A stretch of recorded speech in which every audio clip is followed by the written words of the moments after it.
Kobe Bryant is an obvious Hall of Famer.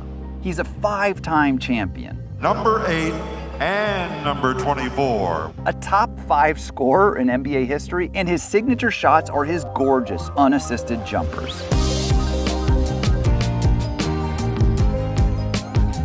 Front of the circle, behind the line to Kobe Bryant. Right-handed dribble down to the baseline. Guarded, 15-footer is good. Oh, my goodness. In the simplest terms, Kobe was unstoppable. Bryant came from the Michael Jordan school of scoring, and it showed. The Mamba could do it all. I've literally learned so much from him. I just try to, do him proud and do Jerry proud and Oscar Robertson proud and guys came before me because I learned so much from them. But when he first came into the league, he relied a lot more on rim attacks than he did on jumpers. Why? That jumper just wasn't reliable for the teenage phenom. Averaging about 15 minutes per game, mostly off the bench, he tried just 146 mid-range jumpers in his rookie season.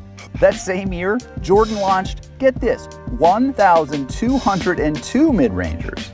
Compared to his hero, the young Bryant's bag wasn't very deep, especially in the mid-range. But that's where the Mamba mentality comes in. Bryant was never content to just be a really good young player. He wanted to be the best. He needed to be the best. And back then, to be the best scorer in the world, you needed to excel in the mid-range.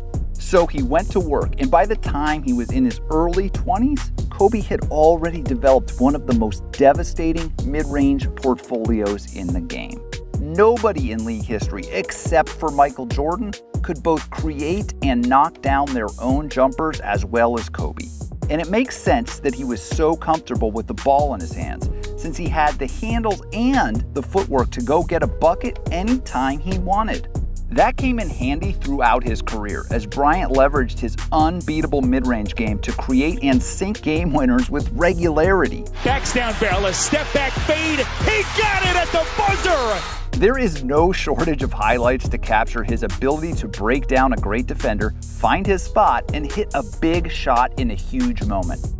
That's all built from his tireless work ethic, which drove him to develop an endless array of moves. And it didn't hurt that he was never afraid to miss. I have no fear whatsoever. If I take the last second shot and I miss, so what? Kobe probably peaked as a pure scorer in 05-06 when he averaged a ridiculous 35.4 points per game.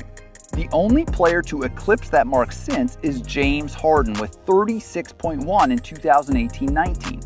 And that was largely due to the fact that most of Harden's field goals were worth an extra point compared to Kobe, who shot less than half as many threes as the Beard. That year, the Mamba averaged 12.2 made buckets per game. The biggest chunk of those buckets came from the mid-range, and most of those were unassisted. Yes, he got to the rim a lot, averaging 3.4 buckets per contest in the restricted area that year, and yes, he made threes, averaging 2.3 made triples per game that year. But the mid-range was the dominant color in the Mamba's masterpiece. That season, he averaged over 10 points per game on mid-range shots alone. Kobe's magnum opus occurred about halfway through that campaign. On January 22, 2006, Bryant scored 81 points against the Raptors. History tonight at Staples Center. It was a marvelous performance that is not only the second highest scoring game ever, it was also fueled by those solo shots. That historic night, 18 of Bryant's 28 makes were unassisted. Oh, and in the playoffs that year, Bryant had one of his most iconic performances in a first-round game versus Steve Nash and the Suns. Not only did Bryant tie the game with this incredibly dramatic driving bucket at the end of regulation, but at the end of overtime, with the Lakers down 1, he did this. Bryant for the win! Bang! His reaction is an enduring image. This is one of history's most celebrated buzzer beaters, and of course, it was a cold-blooded, unassisted jumper from the right elbow. Bottom line, he could not have averaged 35 per game that year, nor put up that 81-point classic, nor hit that game winner without being the best mid-range scorer in the world. That year, he made 414 of his 976 mid-range attempts, smashing the productivity of everyone else in the NBA, including guys like Dirk Nowitzki and Allen Iverson, who ranked a distant second and third respectively. And Kobe scored year in and year out without the benefit of assists. He could dribble into pull-ups like this. He could create space with pump fakes like this.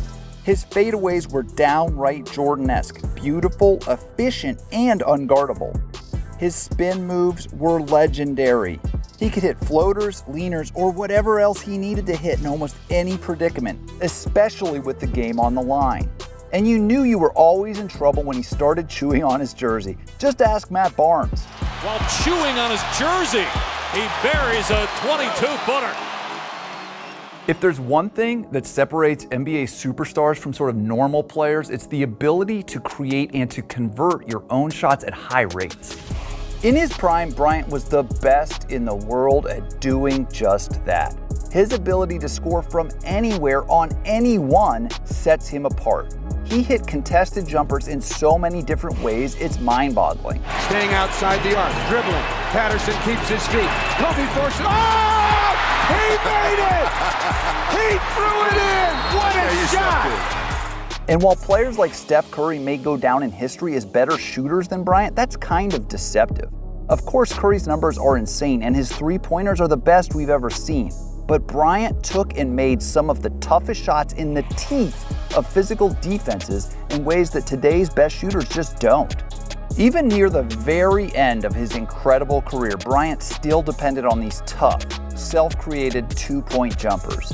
Check out these examples from his last season in 2016 with LeBron James guarding him. Bryant does it again! Whether he dribbles into a pull-up or starts with his back to the basket, the Black Mamba had every trick in the bag. Again, his footwork, his creativity, his balance, and of course his shooting abilities made his game just as beautiful to watch as it was effective. Like Jordan, Kobe was able to align aesthetic beauty with pure domination on the court, which helped him become one of the most popular superstars ever. As the game falls more in love with threes, one of the saddest things is that moves like this are disappearing from the NBA. They're not gone yet. You can still catch Chris Paul hitting elbow jumpers, Kawhi Leonard hitting turnarounds, or Devin Booker, well, doing a pretty good Kobe imitation. But it's no secret that the three-point revolution is costing us the exact kinds of highlights we associate with legends like Jordan, Nowitzki, and of course, Kobe. Oh, great fake by Bryant.